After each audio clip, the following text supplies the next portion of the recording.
امشب سعید خوزه، کارگردان و تهیه کننده ایرانی مقیم لس آنجلس، مهمون شب آهنگه. درباره فیلم جدید او خارجی‌های لعنتی صحبت می‌کنیم.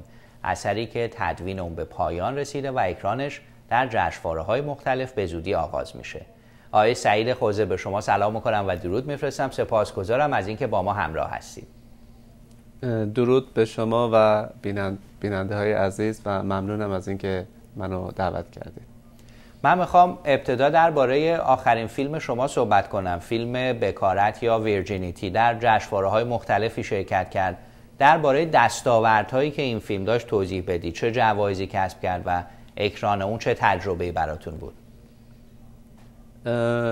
تقریبا توی فستیوال‌های فیلم مستقل خیلی نتیجه های خوبی گرفتیم. ما جایزه ایندی اسپریت اوارد باستن رو گرفتیم، 3 جایزه توی 30مین دوره فستیوال لانگ آیلند نیویورک گرفتیم، سیلور اوارد لس آنجلس رو گرفتیم، 7 جایزه توی سینمای موج نو لس آنجلس گرفتیم، 3 جایزه توی لس آنجلس مووی اوارد گرفتیم. جوایز و نامینیشن های خیلی زیادی گرفتیم و از همه مهمتر این بودش که اون موضوع و چیزی که برامون خیلی مهم بود و تونستیم به گوش جهانیان برسونیم و امیدواریم که خیلی زود به خاطر اینکه اکران عمومی فیلم شروع میشه مورد توجه مردم و عموم هم قرار بگیره و انتقادات خوبی بگیریم روش. به هر حال این فیلم داستان حساسی داره، یعنی موضوع قابل تأملی هست. قتل‌های ناموسی، تضییع حقوق زنان، تضییع حقوق بشر. واکنش رسانه‌ها و منتقدین چگونه بود؟ چطور فیلم رو تحویل گرفتن؟ ببینید، 2 واکنش کاملا متفاوت بود.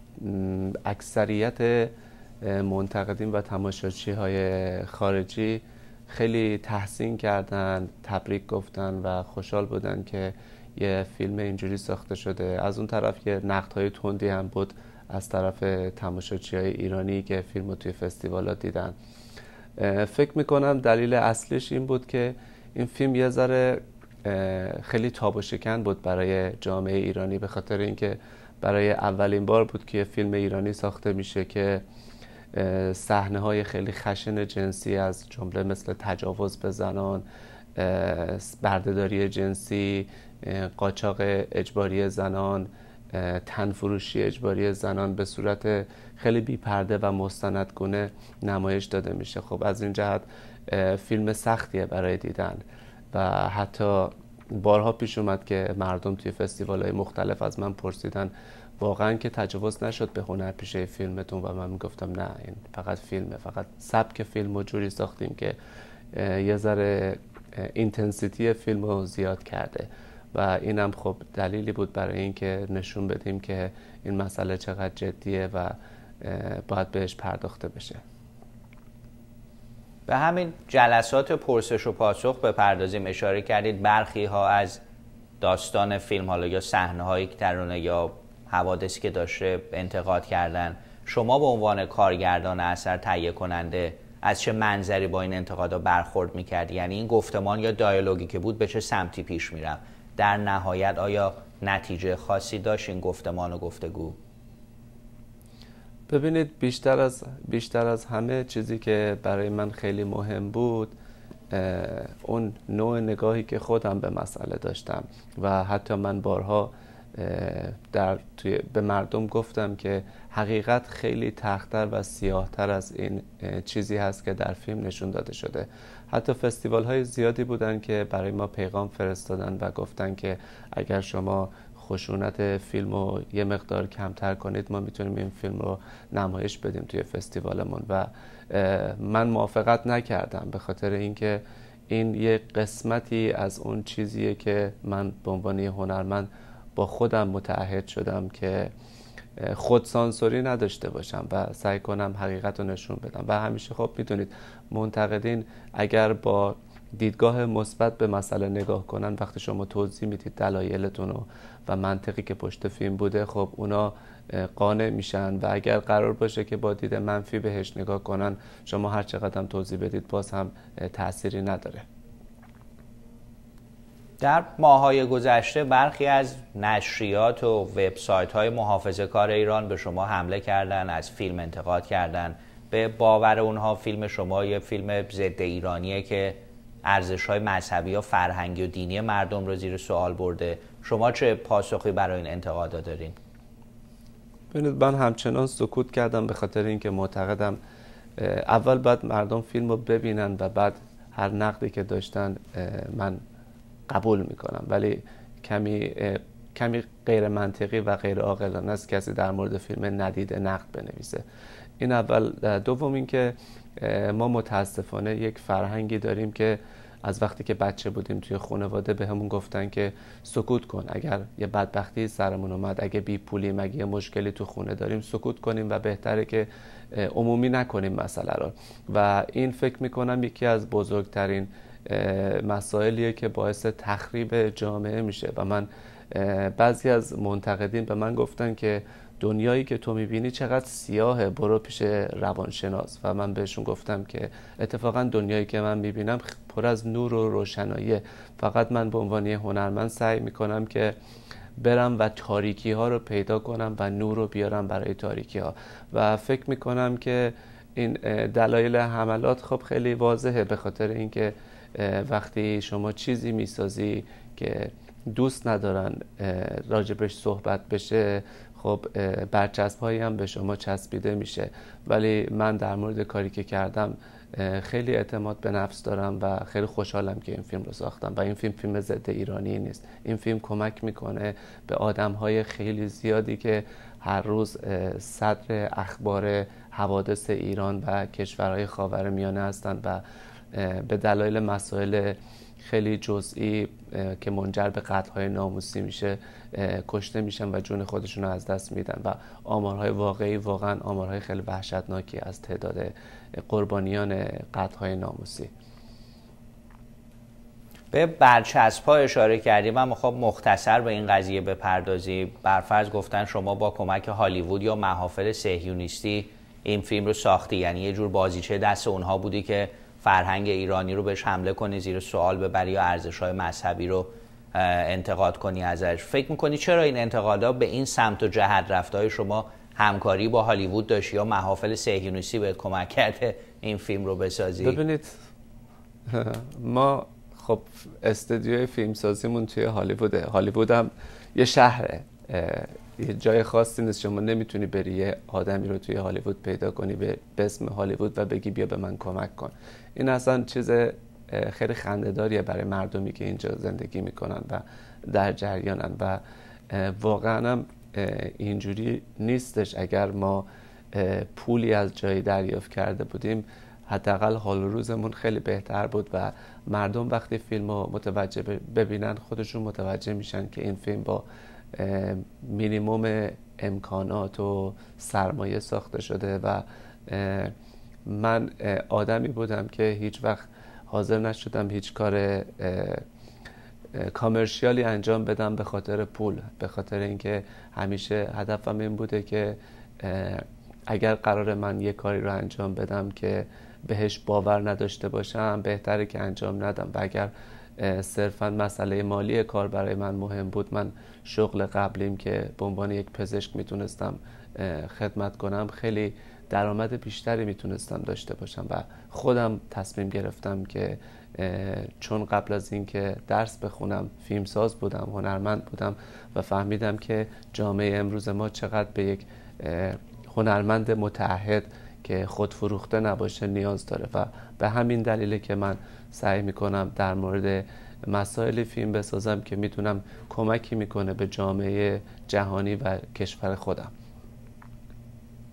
من اشاره کردم برخی از فیلم انتقاد کردم، ولی خب به جنبه مثبتش هم باید بپردازیم. بسیاری هم تعریف کردن، تمجید کردن شجاعت شما رو در ساخت چنین فیلمی. برای خودت چه تجربه‌ای بود؟ به چه نکات مثبتی اشاره کردن؟ آیا به اون هدفی که در ابتدا داشتی رسیدی؟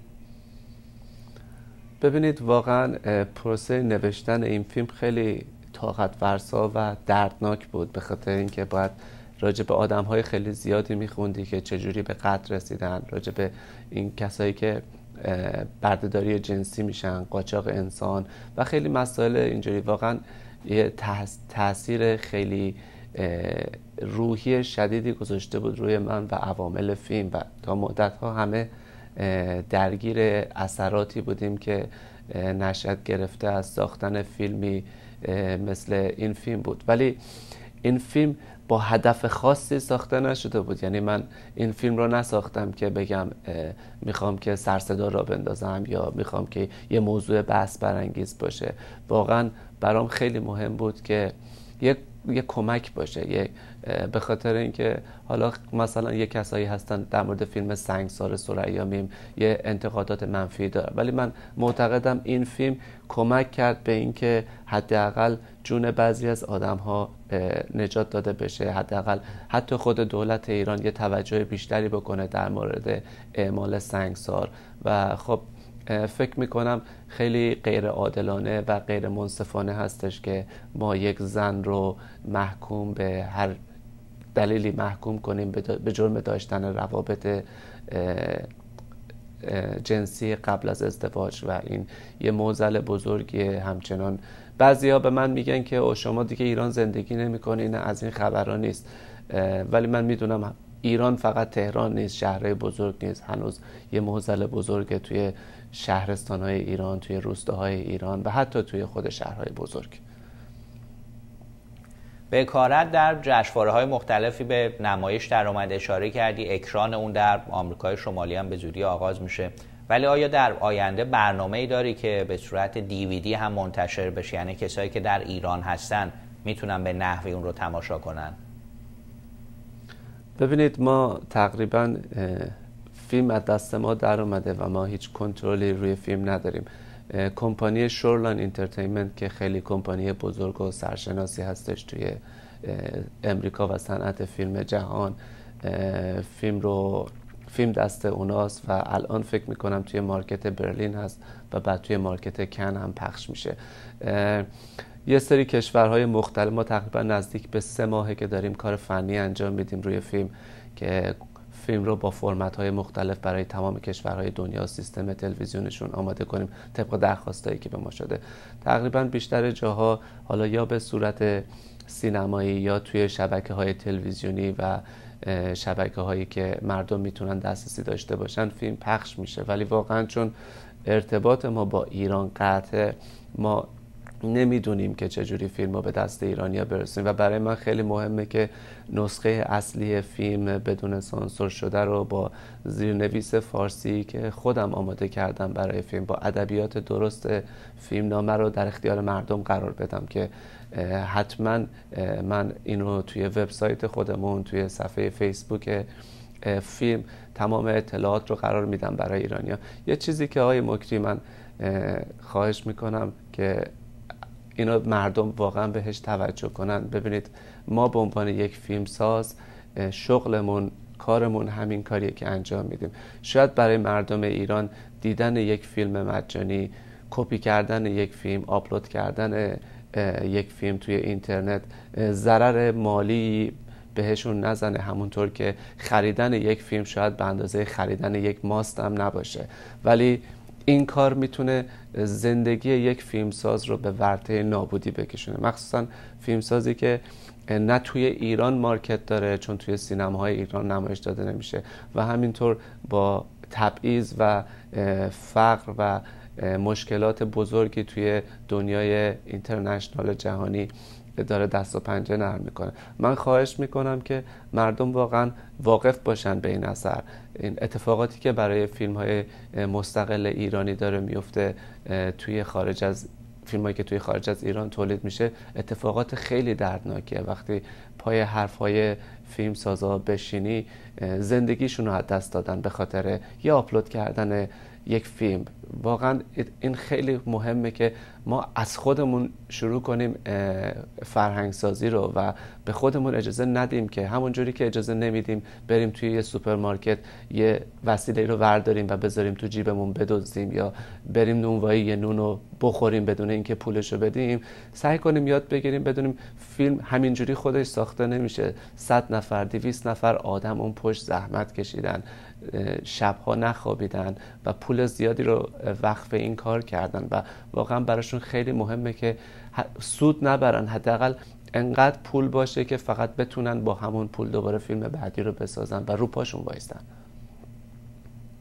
به فیلم جدیدت بپردازیم. خارجی های لعنتی چه موضوعی داره، به چه داستانی میپردازه؟ این در مورد یک دندونپزشک موفق ایرانی هستش که مورد توطئه برادرای خودش قرار میگیره و به خاطر اینکه خیلی موفق و پول داره تهمت بهش زده میشه و بعد از این ما میبینیم که سیستم قضایی و پلیس امریکا مسئله رو کمی امنیتی میکنه و مسئله اسلحه پیش میاد و این روند قانونی که طی میشه تا بیگناهی این انسان ثابت بشه یه تقریبا به تصویر کشیده شده. علت این که من با یه موضوع اینجوری شروع کردم این فیلم رو ساختن، این اتفاقیه که برای یک هموطن ایرانی، یک دندونپزشک ایرانی توی سیاتل افتاده و من واقعا بعد از شنیدن این داستان متاثر شدم از اینکه مشکلات سیاسی کشور ما، نحوهی که سیاست مداران ما در ایران نسبت به جامعه ایرانی رفتار کردن باعث شده که ما یک نگاه منفی در اذهان عمومی داشته باشیم، در صورتی که شما بهتر از من میدونید که معمولا جامعه ایرانی خارج از ایران قشر خیلی تحصیل کرده، با سواد و موفقی هست و حتی مردم امریکا خیلی احترام خاصی برای جامعه ایرانی قائل هستند و خیلی دوست دارن جامعه ایرانی را و من دیدم که تا به حال همیشه فیلم های تروریستی، صحنه های تروریستی، بمبگذاری تا به حال حملاتش متوجه اعراب بود که البته من با این مسئله مخالفم، چون اعراب هم مردم خیلی خوبی، مردمی مثل ما هستن و من دوستشون دارم و متاسفانه جدیداً هالیوود و ماشین بزرگ هالیوود شروع کرده و ایرانی ها رو آورده توی سریال ها و فیلم های ایرانی و به عنوان تروریست. سریال خیلی جدید و معروفی هستش که شما میبینید حملات تروریستی انجام میشه توی ابیانه، در صورتی که همه کسایی که ابیانه رو از نزدیک دیدن میدونن ابیانه یه جای خیلی فرهنگی و هنری زیباست. خب من تصمیم گرفتم که این فیلم رو بسازم و سعی کنم به مردم دنیا نشون بدم نه، مردم ایرانی یه مردم مهربون و خوبی هستن مثل شما و سعی کردم که صادق باشم و نشون بدم که مردم امریکا هم چقدر مردم ایران رو دوست دارن اینجا و اصلا هیچ تفاوتی بینشون نیست و در نهایت خب توی فیلم هم میبینیم که سیستم قضایی نمیتونه در برابر صداقت و پاکی این مردم شکی ایجاد کنه. چطور با شخصیت‌ها یا کاراکترها این داستان رابطه برقرار کردی، یا بهتر بگم چطور اونها رو شناختی؟ این وقایع و رویدادهای فیلم تا چه میزان بر پایه داستان‌های واقعی نوشته شده تو فیلمنامه؟ ببینید ما کل پرونده قضایی رو من به صورت صوتی کامل گرفتم. بعد از اون با چند نفر مشاور داشتم که برای مسائل حقوقی و اینکه اتفاقاتی که توی پلیس انجام میشه اونا رو باهاشون هماهنگ کردیم که از لحاظ واقعیت داستان در تضاد نباشه. تنها چیزایی که تغییر کرده خب استیتی که فیلم توش بوده با استیتی که ما توش فیلم برداری کردیم متفاوته. ممکنه یه ذره از لحاظ قانونی یه تفاوت‌های قانونی داشته باشه، اما استراکچر داستان تقریبا همون چیزیه که اتفاق افتاده. خب حالا به خاطر اینکه تبدیل به فیلم شده احتمالاً یک اضافه هایی داره و یک چیزایی ازش کسر شده، ولی بیشتر بیس داستان بر مبنای واقعیت پرونده واقعیه. درباره اسم فیلم برامون توضیح بده. خارجی های لعنتی چون در ظاهر بار منفی داره، آیا مثلا ارتباطی به نژاد پرستی در این کشور داره؟ چرا این اسمو براش انتخاب کردیم؟ این یکی از دیالوگ هایی بوده که توی به همون انسان گفته می شده که شما دم فورنرز هستی و یه مقدارم طنز کمدیه، به خاطر اینکه وقتی خودت به عنوان یه خارجی یه فیلم میسازی و اسمشو میذاری خارجی های لعنتی، خب یه ذره حس کنجکاوی بیننده رو تحریک میکنه که من برم ببینم این خارجی این فیلم رو ساخته، اسمش هم خارجی های لعنتیه، برای چیه؟ ولی آنونس فیلم و اسم فیلم جوری انتخاب شده که این سوء تفاهم رو پیش بیاره که آره مثلا این یه فیلمیه که شاید این دوتا گروه ضد هم هستن، با هم می جنگن، که خب این از جنبه تبلیغاتی یه تاکتیکیه که استفاده میشه توی سینما و ما هم از همین تاکتیک استفاده کردیم. سوال بعدیم یه مقدار جنبه شاید خصوصی داره، به زندگی شخصیت برمیگرده. میخوام به عنوان یه کارگردان ایرانی تباری که در آمریکا زندگی کردی برای اون بگی اینجا چگونه کشوریه، چطور اون رو واسه بیننده توصیف میکنی، چه تجربیاتی داشتی به عنوان یه هنرمند، فیلمساز، کارگردان؟ ببینید زندگی توی امریکا رو از دو جنبه میشه بهش بررسی کرد، یکی به عنوان یک کارگردان، یکی به عنوان یک انسان. به عنوان یک انسان من مردم امریکا رو خیلی دوست دارم. مردم امریکا جزء صلح دوست ترین، سخت‌کوش ترین و پرکارترین مردمانی هستن که من در طول سفرهام تو جاهای مختلف که داشتم دیدم و واقعا مهربون و دوست هستن با ما رو بهتر از مردم خودمون احترام میذارن و تحویلمون میگیرن اینجا. اما به عنوان یک کارگردان باید بگم که واقعا فیلمسازی توی اینجا اگر سخت‌تر از ایران نباشه ساده تر نیست. توی ایران شاید دولت روی موضوعاتی که شما فیلم میسازی خیلی تمرکز داره و بعد از اینکه شما با موضوع تونستی کنار بیای میتونی به راحتی فیلمتو بسازی، ولی اینجا شما گرفتار اتحادیه‌های مختلف هستی، از اتحادیه‌ای که از کارگردان‌ها حمایت میکنه، از اکتورها حمایت میکنه، از مراحل مختلف و دیل کردن با این اتحادیه‌های مختلف برای سینمای مستقل تقریبا یه چیز خیلی دردناک و سخته، به خاطر اینکه فیلمایی که بودجه های چند ده میلیون دلاری دارن به راحتی میتونن از پس چیزهایی که اتحادیه ها سر راهشون میذاره قرار بگیره بر بیان، ولی برای یک فیلمساز مستقل با بودجه های خیلی پایین که بهش میگن مایکرو لو باجت فیلم خیلی سخته که بتونید با اتحادیه ها، کمپانی هایی که اینشورنس به شما میدن، مجوزها گرفته میشه، بتونی با اینا دیل کنی. درباره بازیگران فیلم خارجی های لعنتی صحبت کنیم. از چه مجموعی از هنرمندا استفاده کردی و برای انتخاب اونها به چه ویژگی هایی توجه کردی؟ بر چه اساسی اونها رو انتخاب کردی؟ من هنرپیشه های ایرانی، خب آقای کامران ملک مطیعی عزیز رو دوباره با هم دیگه تونستیم کار کنیم، آقای علی افشار، آقای خانم استرلا نوری، آقای دیوید گلشن و آقای بیژن لند، اینا از هنرپیشه های فیلم بودن.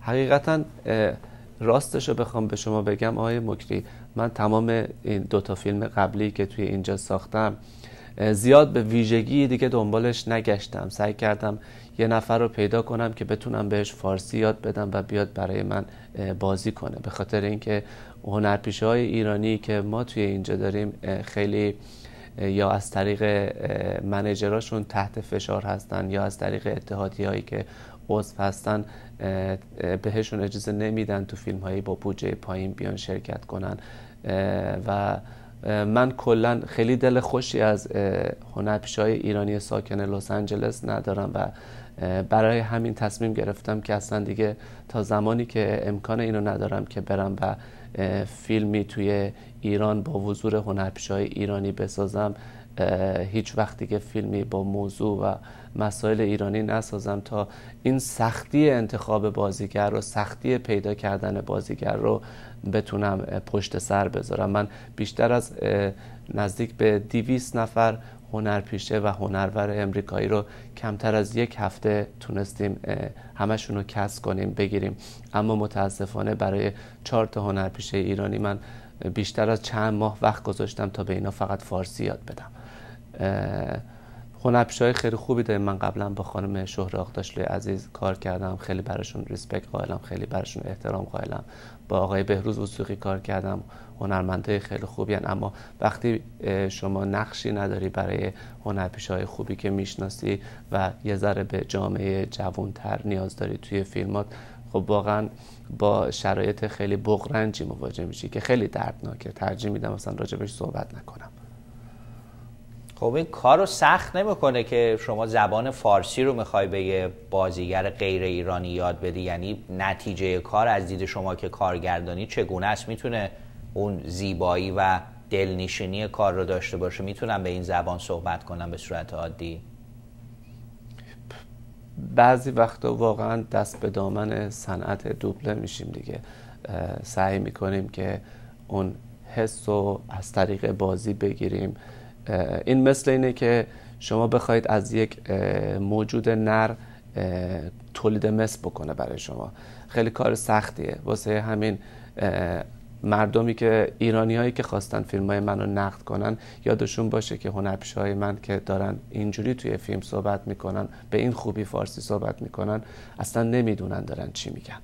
و خب این یه قسمتیه که شما شرایط و بحران و فشار مجبورتون میکنه که با شرایط کنار بیاید و راه حل براش پیدا کنید.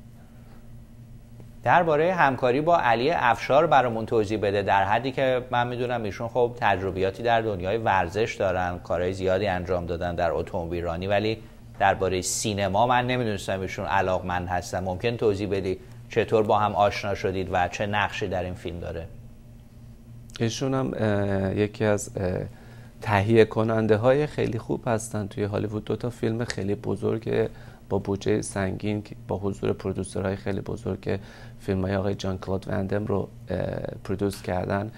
فیلم بورن تو ریس 1 و 2 که خیلی اسپانسرهای بزرگ داره، خیلی ماشینای زیادی توش تصادف میکنن، خیلی فیلم اکشنیه. ایشون این 2 فیلم رو تهیه کننده بودن و نزدیک به فکر میکنم 20-25 تا فیلم و سریال مختلف رو هم بازی کردن و خیلی انسان درستی هستن. و ایشون، خود من هم نمیشناختم ایشون رو قبل از اینکه باهاشون آشنا بشم. بعدا متوجه شدم که برای 8 سال پیاپی رکورددار ریس دنیا بودن برای کمپانی سوبارو. فهمیدم که ماشین آستن مارتین همینطور قبلا برای آستن مارتین مسابقه میدادن و خیلی هنرپیشه خیلی خوبی هستش و با وجود اینکه فارسی زبان اصلیش نبود، خیلی سخت تلاش کرد، خیلی زحمت کشید و فارسی رو خیلی خوب صحبت کرد و حتی اگر یک کلماتی اشکال داشت، دوباره ما موقعی که داشتیم فیلم رو تدوین میکردیم، خودش انقدر براش مهم بود که بیاد و اون کلمات رو درست ادا کنه و برای من خیلی تجربه خوبی بود کار کردن با علی. و بعد از اون هم یه فیلم دیگه ای که برای NBC داشتن کارگردان لازم داشتن با حضور چند تا ستاره سینمای پرتغال، منو دعوت کرد تا اون اپیزود رو براشون کارگردانی کردم و دوستیم، الان خیلی دوست خوبی هستیم با هم دیگه. خارجی های لعنتی رو در کجا فیلم برداری کردید؟ به چه مناطقی رفتید و در تهیه و تولید اون با چه چالش‌هایی یا مشکل‌هایی روبرو شدید؟ بزرگترین مشکل و چالشی که اول داشتیم برای فیلم های اینجوری پیدا کردن سرمایه لازمه. وقتی که هیچ دولتی، هیچ گروهی شما رو ساپورت نمیکنه، اولین فکری که به سرتون میاد من چجوری میخوام هزینه این فیلم رو در بیارم تا بر مبنای اون بتونم لوکیشن هامو انتخاب کنم. کمپانی آوادنتال که متعلق به یک ایرانی خیلی موفق هستش که یکی از بزرگترین شبکه‌های زنجیره‌ای کلینیک‌های دندون پزشکی رو داره توی سراسر امریکا و استیت‌های مختلف، اسپانسر این فیلم شد. یکی از تهیه کننده های من آقای دکتر ابراهیم قربانیان بودن که ایشون دوست من بودن در ابتدا و همیشه به من میگفتن که من خیلی دارم اذیت میشم، خیلی ناراحتم از این که این همه داره تبلیغات منفی علیه ما میشه و هیچ کسی نیستش که بیاد یه چیز مثبت نشون بده و این دید و نظر رو عوض کنه. و شما به عنوان یه هنرمند به من گفت که وظیفته که یه کاری انجام بدی که چهره بهتری از مردم ما به دنیا نشون بدی. من بهش گفتم که آره من خیلی دوست دارم این کارو بکنم، اما متاسفانه خب بودجه این کارو در اختیارم. و واقعا ایشون تا همین امروز هیچی کم نذاشتن و حمایت کردن. در مورد لوکیشن‌های فیلم فکر میکنم یکی از بزرگترین و سنگین‌ترین لوکیشن ها توی فیلم های ایرانی که تا به حال خارج از ایران ساخته شده رو ما داشتیم. دادگاه جنایی ریورساید که یکی از دادگاه های قدیمی این شهر استیت کالیفرنیا هستش، ما اونجا فیلم برداری کردیم. خیلی سخت بود گرفتن مجوز اونجا، باید با نیروی پلیس هماهنگ میشد. اونجا تو روز عادی حتی رفتن با یک کیف توی اون دادگاه یه کار غیر ممکنه و ما توی اون دادگاه با اون همه تجهیزات و گروه تونستیم بریم فیلم برداری کنیم. محلی که فیلم همشهری کین بر مبنای اون ساخته شده، ما توی اونجا فیلم برداری کردیم. توی زندان ایالتی کالیفرنیا، توی پلیس، LAPD، شریف دپارتمنت، جاهای مختلف فیلم برداری کردیم. یک هفته توی اورنج کانتی فیلم برداری کردیم که دو ایرانی خیلی خوب و عزیزی سوپرمارکت و خونه‌شون رو به نام آقای آریا در اختیار ما گذاشتن و من ممنونشون هستم که کمک شد بهم و خیلی کمک شد تا این فیلم ساخته بشه. همیشه یه چیزی خیلی خوبه واقعا وقتی که نیاز داری به کمک ایرانی‌ها به شما کمک میکنن. واقعا من نیاز داشتم یه رستوران مثلا فیلم برداری کنم، رفتم آقای مهران عبدشاه عزیز گفت شما بیا رستوران من فیلم برداری کن. از این نظر خب خیلی چیزهایی که مربوط به ایرانی بود و جامعه ایرانی بود که میتونستیم لوکیشنایی رو که میتونستیم از جامعه ایرانی تهیه کنیم خیلی راحت تر بود تا گرفتن لوکیشن‌های بزرگ و معروف که شرایط قانونی و پروسه خیلی طولانی داشتش. الان که تدوین فیلم مدتی به پایان رسیده، چه برنامه‌ای برای پخش یا اکران اون داره؟ آیا این فیلم هم به جشنواره‌های مختلفی میفرستی؟ جایی هستش که تایید شده باشه نمایش اون؟ تا به حال 2 فستیوال، یکی 31مین دوره فستیوال لانگ آیلند در نیویورک فیلم انتخاب شده، فستیوال ونیس دیگر هم یه دونه فستیوال دیگه ای هستش که فیلم برای آخر سال اونجا نمایش داده میشه.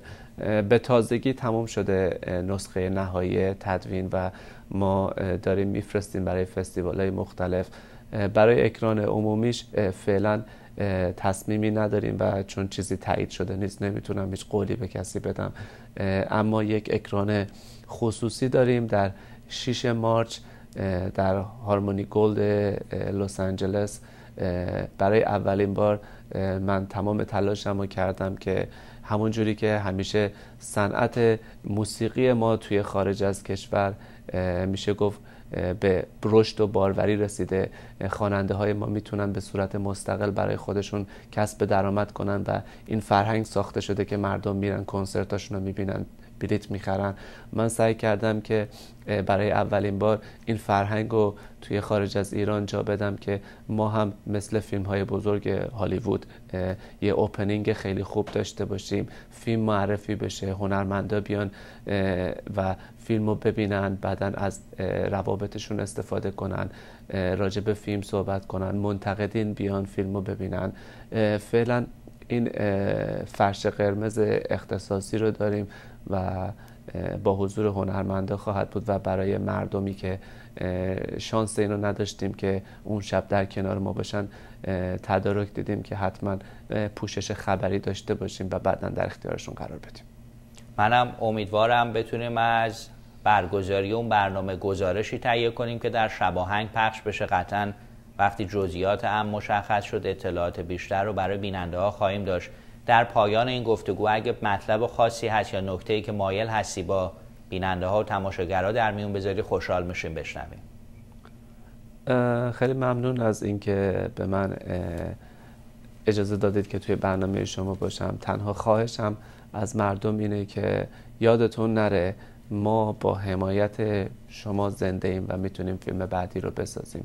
تنها خواهشم اینه که واقعا حقوق هنرمندها رو، چه حقوق مادی و معنویشون رو رعایت کنید. این تنها خواهش من از مردمه، نه تنها در مورد من، در مورد همه هنرمندها. سعید خوزه از شرکت در این گفتگو سپاسگزارم. برات آرزو موفقیت میکنم در ادامه برنامه‌هایی که در پیش داریم. متشکرم.